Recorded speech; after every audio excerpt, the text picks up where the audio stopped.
मैंने क्या किया कि मैं चाहता हूं कि यहाँ पे अगर एक कंडीशन बनाता हूं मैं यहाँ पे कि इफ अगर a लेस देन 18 हो, a लेस देन 18 हो, मतलब अगर जो एज है, जो नंबर है वो मेरा लेस देन 18 हो, तो क्या कर दे यहाँ पे एक्सेप्शन को थ्रो कर दे। क्या एक्सेप्शन थ्रो कर दे? Throw new exception. कौन सी एक्सेप्शन? क्या बोल दे इसको? एक्सेप्शन में मैसेज दे दे एज इज नॉट वैलिड, और एल्स ऐसा ना हो प्रिंट कर दे क्या?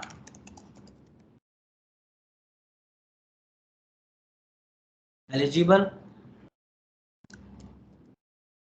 अब जब मैं इसको क्या करूंगा कि जब एक्सेप्शन आएगी, जब कोई एक्सेप्शन आएगी तो थ्रो करेगा, तो एक्सेप्शन आती है तो कहां पे जाता है कोड? कंपाइलर कहां जाएगा? कैच के अंदर, कैच ब्लॉक में। और जब कैच ब्लॉक में आया तो कैच ब्लॉक में मैंने कौन सा मेथड कॉल कर लिया?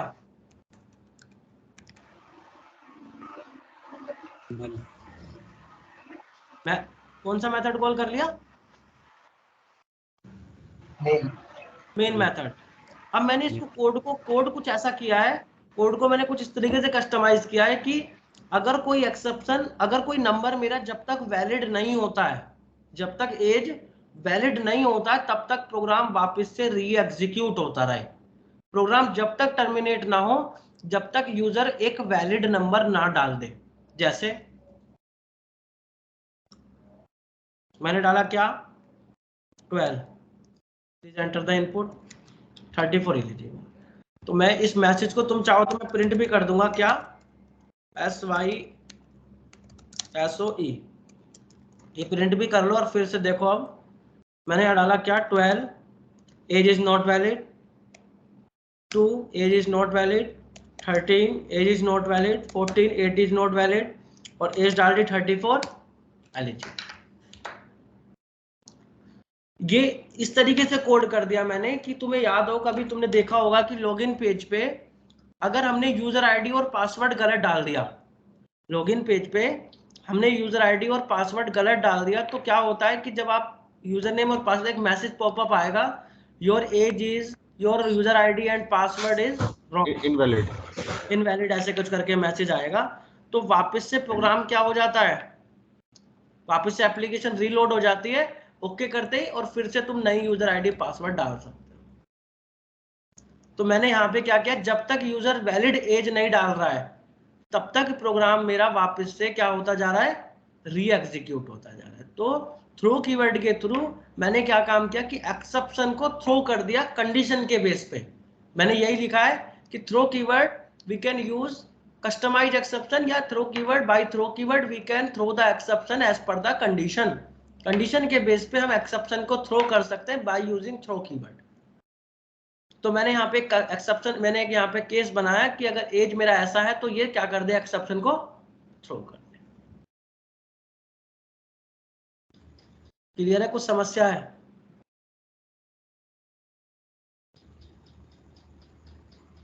अरुण? सर प्रोग्राम नहीं दिख रहा है। हाँ सर, ये लाइन नंबर 22 में मेन नल है।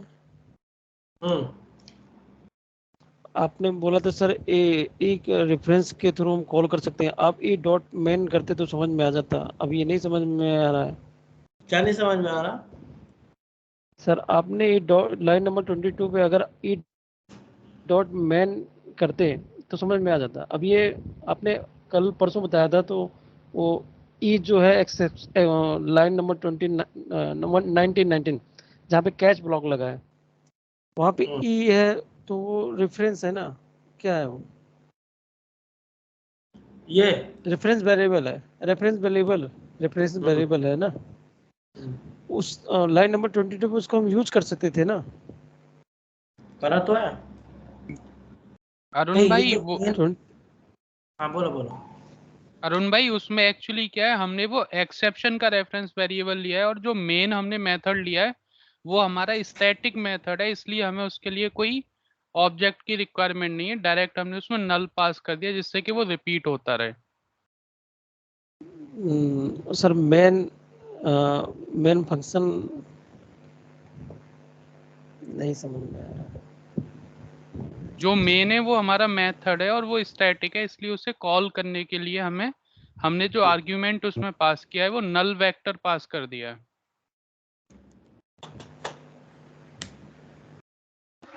नल पास करने से बार बार ये रिपीट होता रहेगा, आई एम राइट?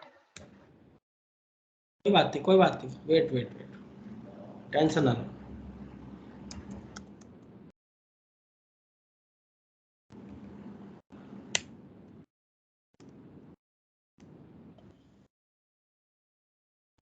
अब जरा एक बार देख लो जरा, अभी कुछ कंफ्यूजन? अब मैंने क्या काम किया जरा देख लेना एक बार।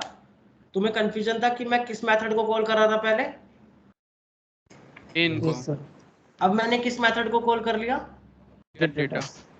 अपने खुद को ही कॉल कर लिया उसने। अगर कोई एक्सेप्शन आती है तो कैच ब्लॉक से वापस से अपने आप को क्या कर लिया उसने? रिकॉल कर लिया। तो मेथड के अंदर से मेथड तो कॉल कर सकते हो, या उसके लिए भी आपको ऑब्जेक्ट बनाने की रिक्वायरमेंट पड़ेगी? नहीं पीयूष भाई, रिक्वायरमेंट नहीं होगी अरुण, ऑब्जेक्ट की। एक प्रोग्राम मैंने तुझे कराया था, तुम लोगों को याद होगा तुम्हें शायद, जेनरिक आर्मस्ट्रॉन्ग। यस सर, याद है? यस यस तो गेट डिजिट मेथड जब मैंने कॉल किया तो यहाँ मैंने ये गेट डिजिट मेथड था, और ये कौन सा मेथड था? ये गेट आर्मस्ट्रॉन्ग। अब जब गेट आर्मस्ट्रॉन्ग के अंदर से तुमने गेट डिजिट मेथड को कॉल किया तो क्या यहाँ पे कोई रेफरेंस वेरिएबल यूज किया था? सर ये काउंट है ना, इंट काउंट लिखा है ना, रेफरेंस नहीं, आपने तो कोई रेफरेंस वेरिएबल यूज नहीं किया। तो यहाँ हाँ कैसे सर, कॉलिंग हो गई उसकी? वो मेथड था, कॉलिंग हो गई। नहीं तो बिना गेट डिजिट ऑब्जेक्ट मेथड बनाए है ना। कैसे कॉल कर लिया? हाँ, ऑब्जेक्ट तो नहीं बना था। तो यहाँ तो तूने क्वेश्चन नहीं किया मेरे से कि भैया यहाँ ऐसे कैसे हो गया? क्योंकि गेट डिजिट मेथड की वैल्यू स्टोर हो रही है काउंट में, इंट काउंट में, इसलिए मैंने शायद क्योंकि मेथड रिटर्न टाइप, उससे क्या मतलब है? अगर मेथड रिटर्न टाइप नहीं होता तो नहीं स्टोर होती। वो तो मेथड रिटर्न टाइप था, इसलिए उधर से रिटर्न आया, मैंने काउंट में रख लिया। अगर मेथड या इंट की जगह वॉइड होता तो नहीं आता वो रिटर्न। कॉलिंग, मैं केवल कॉलिंग की बात कर रहा हूँ। जब मैंने ये मेथड कॉल किया तो मैंने यहाँ ऑब्जेक्ट नहीं बनाया था, डायरेक्ट कॉल कर लिया था। तो ये कैसे कॉल हो गया जब क्वेश्चन नहीं आया कि क्यों, कैसे कॉल कर लिया तुमने इसको मेथड के अंदर से, मेथड विदाउट ऑब्जेक्ट? जब क्लियर था? सब क्लियर था सर, थोड़ा बहुत। जब क्लियर था, अभी डाउट है?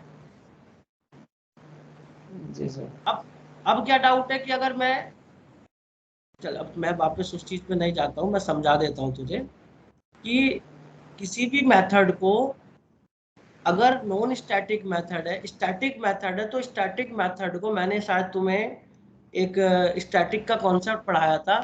तो स्टैटिक कॉन्सेप्ट में मैंने तुम्हें एक चीज बोली थी कि स्टैटिक मेथड के अंदर केवल स्टैटिक वेरिएबल ही एक्सेस कर सकते, ऐसा ही बोला था। Yes sir. Non static method के अंदर स्टैटिक और नॉन स्टैटिक दोनों एक्सेस कर सकते हैं, यही बोला था? कुछ और बोला था? नहीं, हाँ यही बोला था। अगर कोई मेथड स्टैटिक है तो उसको डायरेक्ट कॉल कर सकता हूँ विदाउट ऑब्जेक्ट, क्योंकि स्टैटिक जो होता है, स्टैटिक मेथड जो होता है, वो डायरेक्ट इनिशिएट करता है विद द क्लास नेम, ना कि क्लास के ऑब्जेक्ट के थ्रू। शायद यही थ्योरी मैंने लिख के भेजी भी। अब अगर जब स्टैटिक को, स्टैटिक में से मेन के अंदर जब किसी मेथड को मैंने सेम क्लास में कॉलिंग की थी, मैंने स्टैटिक मेथड को एक स्टैटिक मेथड बनाया एक क्लास के अंदर, और मेन मेथड में जब मैंने उसको कॉल किया तो मेरे को क्लास के नाम की लिखने की भी रिक्वायरमेंट नहीं पड़ी। ऐसा ही कुछ था या कुछ और था? ऐसा जी ही। भाई ऐसे। अब जब मैं किसी नॉन स्टैटिक मेथड को नॉन स्टैटिक मेथड में ही एक्सेस करूंगा और वो दोनों सेम क्लास में हो, तो मुझे उस केस में ऑब्जेक्ट बनाने की रिक्वायरमेंट नहीं है। समझे द्वारा क्या कह रहा हूं? किसी नॉन स्टैटिक मेथड को नॉन स्टैटिक मेथड में ही एक्सेस करना हो मुझे, तो मुझे उसको एक्सेस करने के लिए उस मेथड की, उस क्लास का ऑब्जेक्ट बनाने की रिक्वायरमेंट नहीं है, बट वो सारी मेथड्स, वो सब मेथड्स, दोनों मेथड्स एक ही क्लास के अंदर होने चाहिए। अगर वो अदर क्लास में है तो मुझे उसका ऑब्जेक्ट बनाने की रिक्वायरमेंट पड़ेगी। अरुण समझ में आया क्या कह रहा हूँ? समझ गया सर, समझ गया।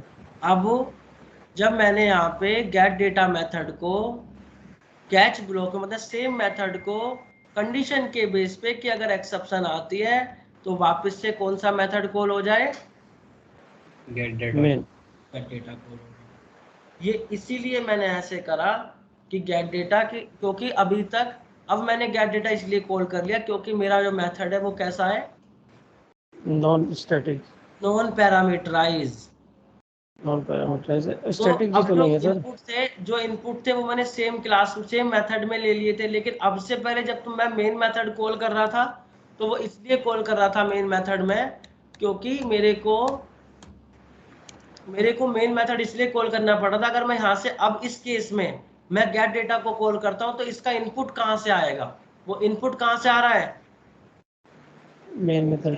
मेन मेथड से। तो इसीलिए मेन मेथड कॉल किया। अब क्वेश्चन यहाँ पे ये आ रहा है कि तुमने नल क्यों भेजा, क्योंकि मेरे पास यहाँ पे स्ट्रिंग टाइप का कोई एरे था नहीं। अगर तुम्हें नल नहीं भेजना तो तुम यहाँ पे ऐसा भी कुछ कर सकते हो, स्ट्रिंग ए इक्वल न्यू स्ट्रिंग एरे, अंदर क्या पास कर दोगे, एक ए मत करो, यहाँ बी कर दो, और इसके अंदर क्या पास कर दोगे, बी पास कर दोगे, यहाँ पे मेमोरी दे दोगे। अब रन करोगे तो कोड तो अब भी चल जाएगा, लेकिन जब मेरे पास था नहीं वो, तो मैंने क्या काम किया, एलिजिबल आ गया। अगर मैं फिर से रन करता हूँ और मैं 12 डाल देता हूँ तो मेरा नॉट एलिजिबल आ जाएगा। इस तरीके से मेरा, अब मैं यहाँ पे कोई वैल्यू डाल देता हूँ तो मेरा एलिजिबल आ जाएगा। तो वो काम अभी भी कर रहा है, लेकिन अब मैंने एरे भेज दिया स्ट्रिंग टाइप का, क्योंकि इसका आर्गुमेंट पैरामीटर किस टाइप का था मेन मेथड में, string static. String array type का। तो मैंने इसीलिए यहाँ पे आपकी बार एरे बना के भेजा, तुम्हें कंफ्यूजन था। लेकिन अगर तुम्हारे पास नहीं है ये सब चीजें तो फिर आप क्या भेज सकते हो, नल। नल। कंफ्यूजन है किसी को? सर आवाज आ रही है सर मेरी?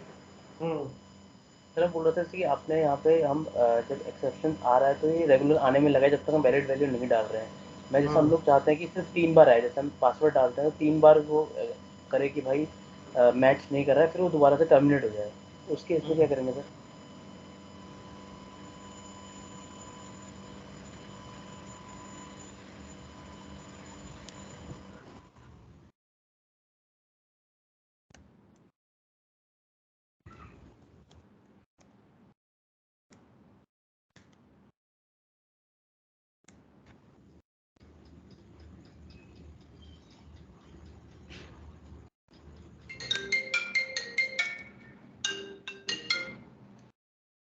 हेलो हेलो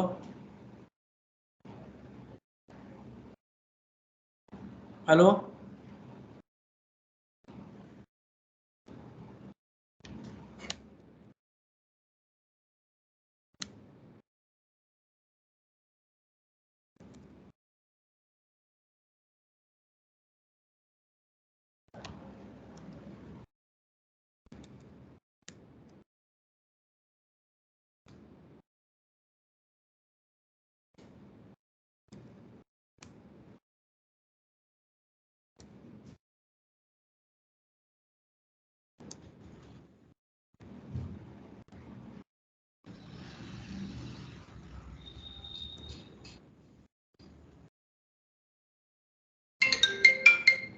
हेलो बोलो।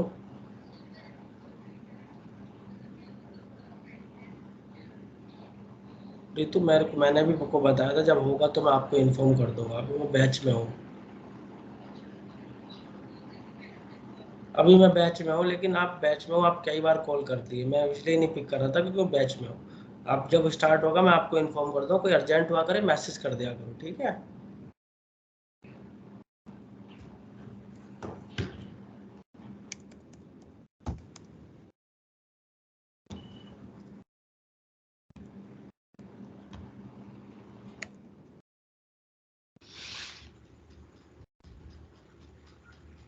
हाँ भाई, हो गया।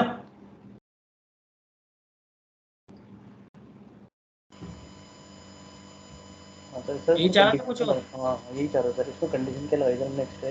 और ये भी लिख सकता है, ऐसा भी लिख सकता है, अगर ऐसा होता है तो एल्स में लिख के क्या SYSO और क्या लिख दोगे, लिमिट हाँ लिमिट एक्सीड या फिर ओवर।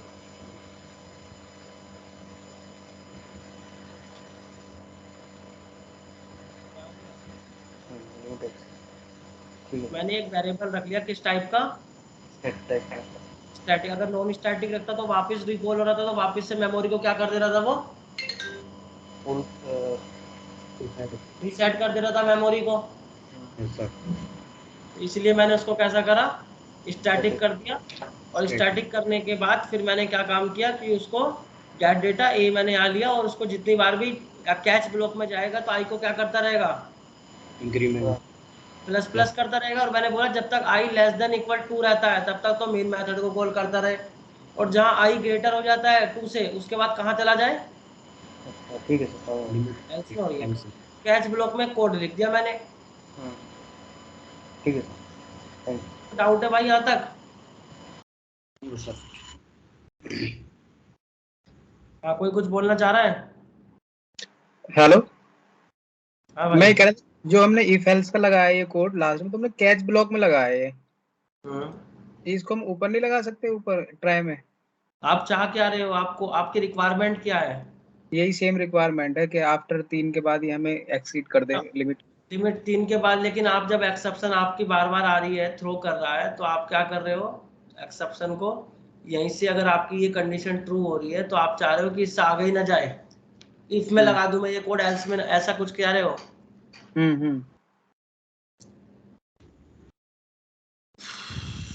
वैसे तो पॉसिबल नहीं लग रहा है दादा, क्योंकि तुम कैच में जा रहे हो ना बार बार एंट्री लेने के लिए। मैं कोशिश करके देखता हूँ।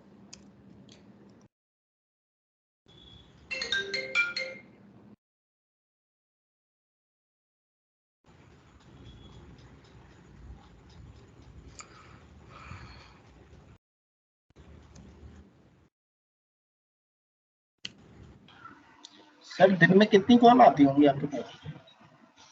आ जाती होंगी 400-500। जब तो, और मेरे को तुम लोग बोलते हैं कि 2 मिनट को बोल के 40 मिनट लग गए। मेरी जगह आके देखो, पता लग जाएगी तुम लोगों को। बहुत मतलब बहुत झेलना हो जाएगा इसको, ऐसा है भाई, मेंटल प्रेशर। 1000-1500 बंदों को एक साथ मैनेज करना, सबको जवाब देना, सबकी सुनना, तो अप डाउन चलता है। अगर तुम लोग क्या, एक्चुअली तुम में से कुछ लोग सोचते हैं कि कट्टू कट आए भैया और कट्टू कट चले जाएं, लेकिन वो पॉसिबल नहीं है मेरे यहाँ पे, क्योंकि मुझे और भी चीज़ों को देखना है, मेरे को पढ़ाना भी है, मेरे को सिलेक्शन भी कराने हैं, और मेरे को चीज़ें और भी मैनेज करनी है।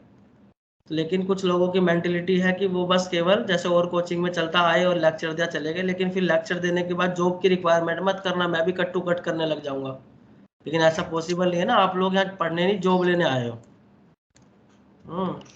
तो वो थोड़ी सी तुम समस्या है, जिस तरीके से तुम लोग मेरे साथ कनेक्ट करते हो। तो तुम्हारी चैट, तुम अपनी चैट देखो, तुम लोग किस तरीके से रिएक्ट कर रहे हो, तो थोड़ा सा इस चीज को तुम्हें सही करना पड़ेगा, नहीं करोगे तो खुद ही परेशान हो जाओ। सर हमने 2 मिनट था तो हमने मतलब 40 मिनट ज्यादा हो गया था सर, इसलिए और कुछ नहीं। हो सकता था मैं बैच ऑफ भी कर दूं, तो मुझे लगता नहीं कि तुम मेरे को बैच ऑफ करने के लिए भी रोकोगे।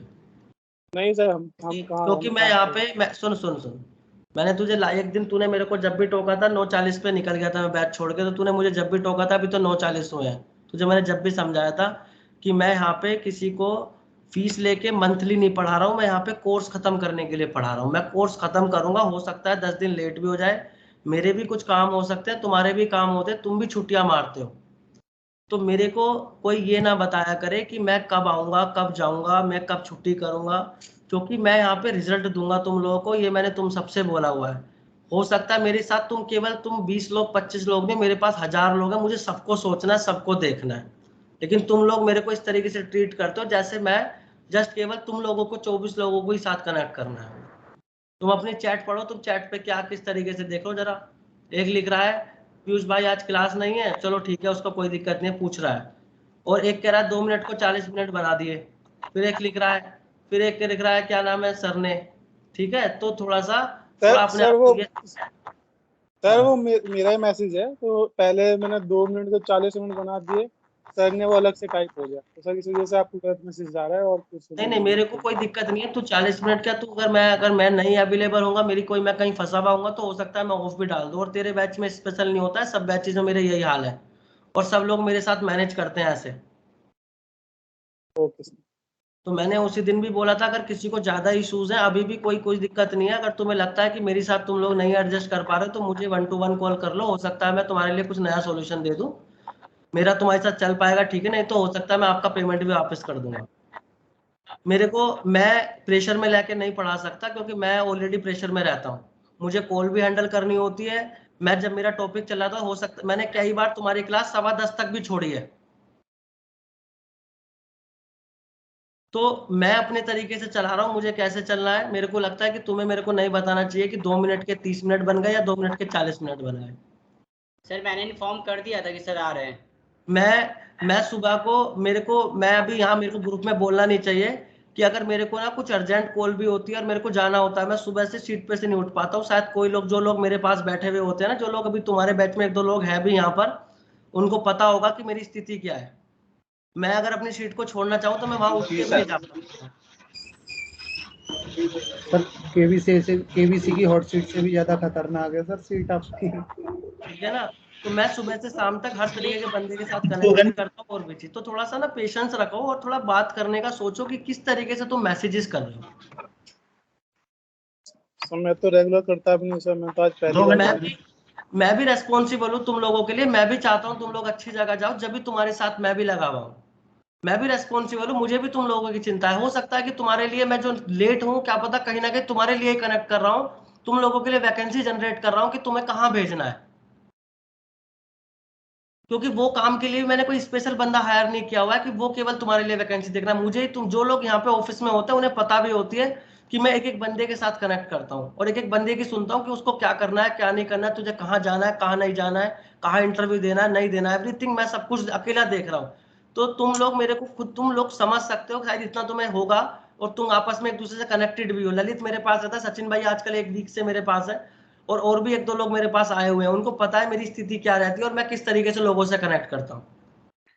पीयूष भाई बिल्कुल आप काफी बिजी रहते हो, हम अंडरस्टैंड कर रहे हैं, कोई बात नहीं। वो आशीष को अभी थोड़ा सा पूछ लेते हैं। मैंने एक दिन, अभी तुम्हारे बैच से पहले 8 बजे बैच चलता था, तो शायद जब तुम्हारे बैच में पढ़ाने आया था, मैंने तुमसे बोला था कि भाई मैं 9:40 पे तुम्हें छोड़ के निकल जा रहा हूँ कि मेरा दूसरा बैच होगा, यही बोला था।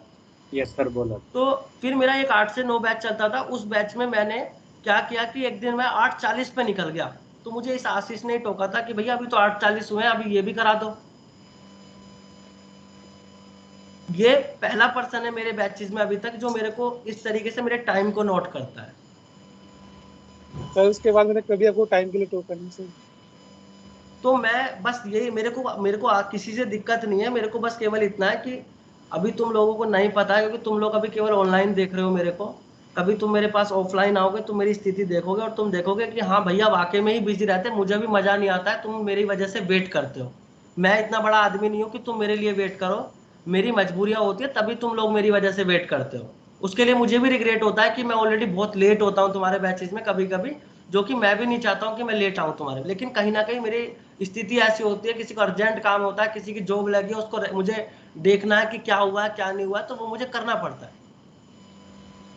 कोई नहीं पीयूष भाई, हम रेडी हैं आपके साथ मैनेज करने के लिए। हमें आपको मेरा तो पता ही है, मेरी पैरेलल ऑनशोर कॉल चल रही होती है, बट मैंने रिजाइन डाल दिया। मेरे को आज तक किसी लोगों ने फोन किया होगा और बोला हो भैया मेरे यहाँ से छूट गया, मेरे को दूसरा बैच दे दो, तीसरा बैच दो। आज तक कोई सिंगल पर्सन ये नहीं कह सकता कि मैंने उसको बैच ना दिया हो। लेट दिया, जल्दी दिया, लेकिन दिया सबको। मैं भी तुम लोगों के साथ मैनेज करता हूँ, क्योंकि मुझे पता है कहीं ना कहीं अगर हम मिलके चीजों को चलाएंगे शायद अच्छा कर पाएंगे। सर मैंने ऑलरेडी इन्फॉर्म कर भी दिया था कि सर आ रहे हैं, सर आ रहे हैं। कोई बात नहीं, चीजें ठीक है, बट थोड़ा सा कोशिश करो कि चीजों को सही चलाओ। मुझे नहीं लगता है कि ऐसी कोई समस्या है हमारे बैच में, हम पढ़ भी अच्छा रहे हैं, सब कुछ अच्छा। थोड़ा सा हमें जिंदगी भर साथ नहीं रहना यार, हमें बस पढ़ना है, अपना काम करना, निकल जाना है। सभी की यही स्थिति है, तो थोड़ा सा पेशेंस रखो, चीज़ों को चलाओ। मैं कोशिश करता हूँ खुद ही टाइम से तुम लोगों को कनेक्ट करूँ, बट कभी कभी स्थिति ऐसी होती है कि मुझे हो जाता हूँ मैं लेट।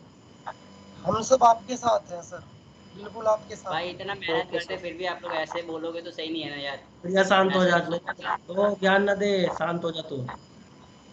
चलो अभी मेरे को, अभी तुमने मेरे से क्वेश्चन किया कि जो आई लेस देन, मैं यहाँ पे थोड़ा देख रहा हूँ, मेरे को लगता नहीं है ये जाएगा, बट एक सेकंड दो। एज इज नॉट वैलिड, इसमें गया, देन थ्रो किया मैंने यहाँ से, एल्स में जाके, हाँ ठीक है। तो भाई मैं रन करता हूँ प्रोग्राम को, आना चाहिए ये इस बार।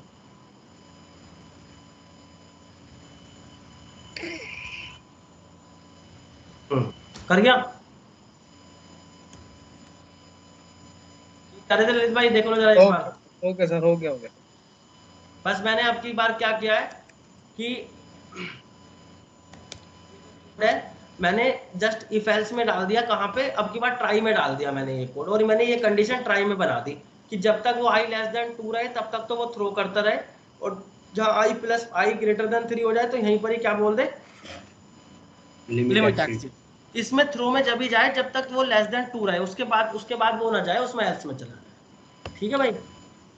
Yes sir.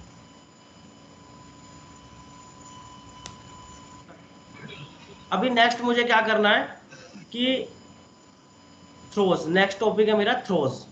थ्रोज क्या करता है कि जैसे कुछ कोड होते हैं हमारे कि हम लोग डिक्लेयर एक्सेप्शन को हैंडल कर लेते हैं। जैसे मेरे पास अभी error index, out of bound exception मैंने बताई, नंबर फॉर्मेट बताई, इनपुट मिसमैच बताई। कुछ एक्सेप्शंस ऐसी होती है जो मुझे हैंडल करने की रिक्वायरमेंट नहीं है, मैं उनको जस्ट डिक्लेयर कर सकता हूँ। मुझे कुछ चीजें ऐसी हैं कि जहां मैं चाहता हूं कि आगे कोड जाए ना, इमीडिएट वहीं से क्या हो जाए, टर्मिनेट हो जाए। जैसे मैं एग्जांपल दूं आपको लॉगिन पेज का। लॉगिन पेज पे अगर मैंने यूजर नेम और पासवर्ड डाला और वो वहां पे वैलिड नहीं है, तो क्या तुम चाहोगे फर्दर कोड आगे मूव करे या वहीं पर ही प्रोग्राम टर्मिनेट हो जाए?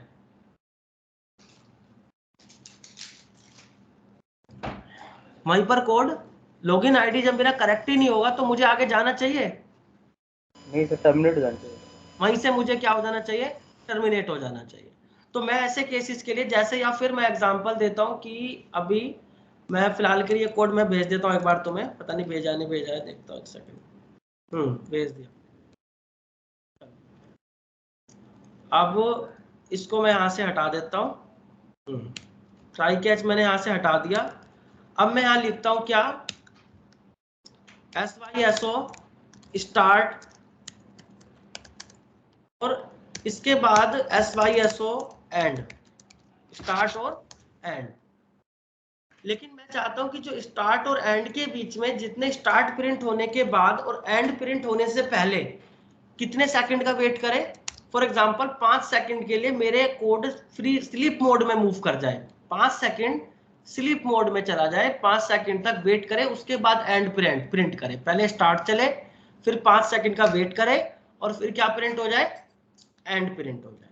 तो एक क्लास होती है प्री डिफाइन मेरे पास थ्रेड, थ्रेड के पास एक मेथड होता है स्लीप, थ्रेड के पास एक मेथड होता है स्लीप, जिसमें मेरे को क्या मिलता है, सपोज मैंने यहाँ पे डाल दिया 5000, ये जो मैं थाउजेंड्स में डाल रहा हूँ उसको बोलते हैं मिली सेकेंड। जो हम यहाँ पे इनपुट डाल रहे हैं ये हमारा मिली सेकेंड से, ना कि सेकेंड से, तो 5000 मिली सेकेंड इक्वल टू 5 सेकेंड। तो अब जब तुमने ये यहाँ पे लिखा तो ये आपको एक एरर दे रहा है, ये बोल रहा है कि या तो इसको हैंडल करो या इसको डिक्लेयर करो। क्यों? क्योंकि जब आप 5 सेकंड के लिए यहाँ पे वेट करा रहे हो, 5 सेकंड के लिए स्लीप मोड में अपने कोड को डाल रहे हो, मतलब आप 5 सेकंड के लिए इंटरप्ट कर रहे हो एप्लीकेशन के अंदर। क्या कर रहे हो, 5 सेकंड के लिए इंटरप्ट कर रहे हो। सर इसी को ही कुकीज बोलते हैं क्या? नहीं नहीं, इंटरप्ट कर रहे हो। तो इंटरप्ट मतलब माउस ओवर करोगे तो यहाँ पे 2 ऑप्शन दिखेंगे, पहला बोल रहा है unhandled exception type interrupted exception, मतलब अनहैंडल्ड एक्सेप्शन है जो आपने हैंडल नहीं किया, कौन सी, इंटरप्टेड एक्सेप्शन। तो या तो इसको ट्राई कैच में डाल दो, बट मुझे ये हैंडल नहीं करनी है, मैं चाहता हूं इसको बस डिक्लेयर कर दूं। तो by using throws keyword we can declare the exception. By using throws keyword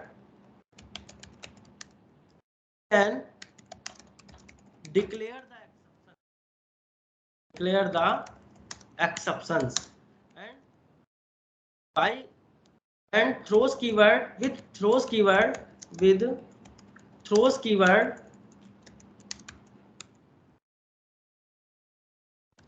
can multiple exceptions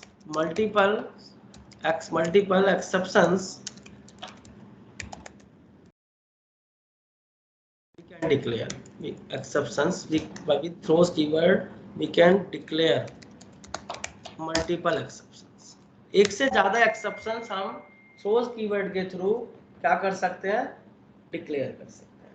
कैसे देखो, अगर एक अभी तुम्हें मैं बोलूं कि फॉर एग्जांपल आपको कोई डेटा रीड करना है किसी फाइल से, तो जब आप फाइल से डेटा रीड करोगे तो मतलब आपके पास क्या होना चाहिए, तो फाइल की लोकेशन होनी चाहिए कि फाइल की वो लोकेशन क्या है। पहली चीज है आपकी रिक्वायरमेंट की फाइल की लोकेशन क्या है, फाइल से इनपुट लेना है। तो अगर मैं फाइल से इनपुट लूंगा तो एक प्रीडिफाइंड क्लास होती है file input stream, file input stream FIS equal to new file input stream.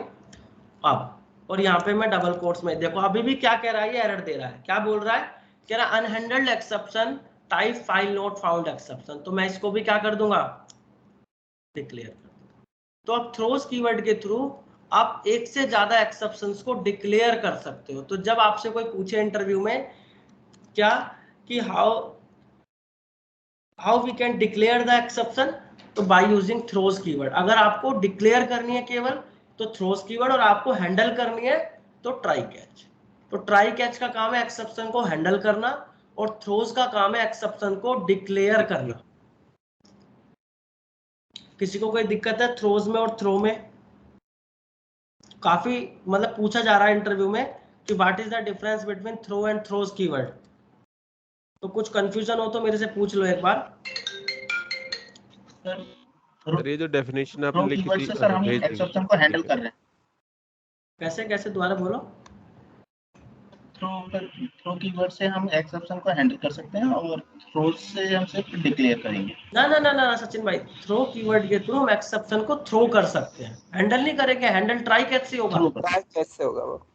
हाँ हैंडल कैच से करते हैं। ट्राई कैच का काम है एक्सेप्शन को हैंडल करना, फाइनली का काम है ऐसा कोड जो हमेशा एग्जीक्यूट करना हो। थ्रो का काम है एक्सेप्शन को थ्रो करना कंडीशन के बेस पे, और थ्रोज का काम है एक्सेप्शन को डिक्लेयर करना।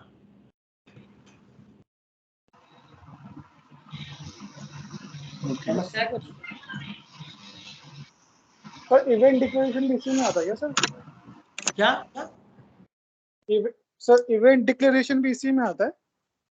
इवेंट डिक्लेरेशन, इवेंट, हाँ ये सर इवेंट डिक्लेरेशन। इवेंट मतलब ये केवल नहीं, वो इसका नहीं है। थ्रोज का काम केवल डिक्लेरेशन है, लेकिन इवेंट नहीं, एक्सेप्शन का डिक्लेरेशन। Okay sir. जब भी एक्सेप्शन को डिक्लेयर करना हो तो थ्रोज कीवर्ड के थ्रू कर सकते हो। Okay sir okay. कुछ ऐसी क्लासेस हैं प्रीडिफाइन जो मैंडेटरी करती हैं आपको डिक्लेयर करने के लिए। हाँ ओके सर। जैसे थ्रेड क्लास मैंने बताई, फाइल इनपुट स्ट्रीम बताई, ऐसे और भी क्लासेस हैं कुछ जो आपको मैंडेटरी करती हैं। ठीक है सर एक क्वेश्चन था, कल आपने लिखवाया था कि exception we have two type, checked exception है अनचेक्ड एक्सेप्शन। तो आपने चेक्ड में लिखवाया था we can say compile time, और उसमें लिखाया था कि रन टाइम। ये सर समझ में नहीं आता कंपाइल टाइम और रन टाइम मतलब कैसे इसको हम मेरे भाई, जो तुझे अभी तूने इनपुट डाला int a इक्वल टू 10 और int b इक्वल टू 0 और 10 डिवाइड बाई 0 किया, तो आउटपुट जो आया वो एक्सेप्शन जो आई वो कंपाइल टाइम पे आई या रन टाइम पे आई? जब रन टाइम पे आई सर, रन टाइम पे आई। और अगर मैं यहाँ पे लिख दूँ int a equal to, for example मैं यहाँ लिख देता हूँ int b equal to Ajay, तो ये जो एक्सेप्शन है, ये जो एरर आ रही है, एक्सेप्शन आ रही है, ये कब आ रही है, रन टाइम पे या कंपाइल टाइम पे बता दे रहा है? कंपाइल टाइम पे आ रही है।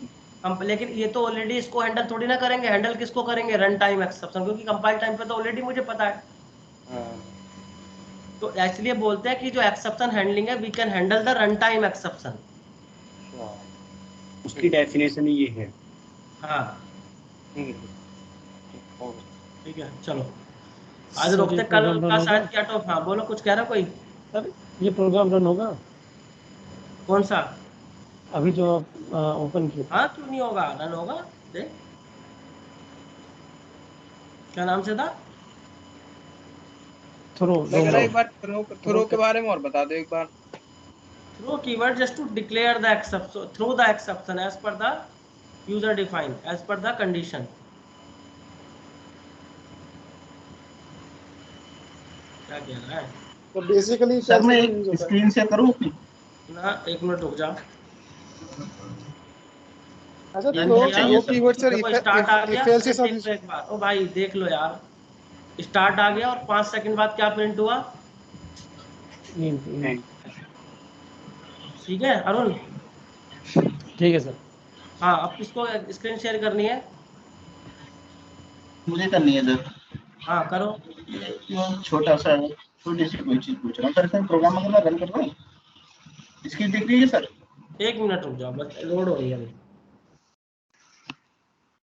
हेलो।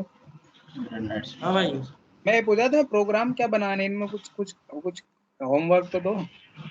होमवर्क यार इसमें देख, मैं जो कोड करा रहा हूँ वही करके देख लो, क्योंकि अब तुम्हारा जो कोड है मतलब कलेक्शन चालू कर दूंगा 1-2 दिन में, फिर उसी में तुम्हारे रियल टाइम सारे सिनेरियोज यूज होने हैं। अभी तो कोई ऐसा है नहीं स्पेशल मैं इसके लिए तुम्हें कोई प्रोजेक्ट प्रोग्राम दूं, यही प्रैक्टिस मारो जो मैं करा रहा हूँ। हाँ सचिन भाई। इसकी देखिए सर, ये एरर आती है सर, एरर वर्क स्पेस, ये क्या एरर है सर इसमें? या इसे इग्नोर कर सकते हैं? स्क्रीन फ्रीज हो गई तुम्हारी।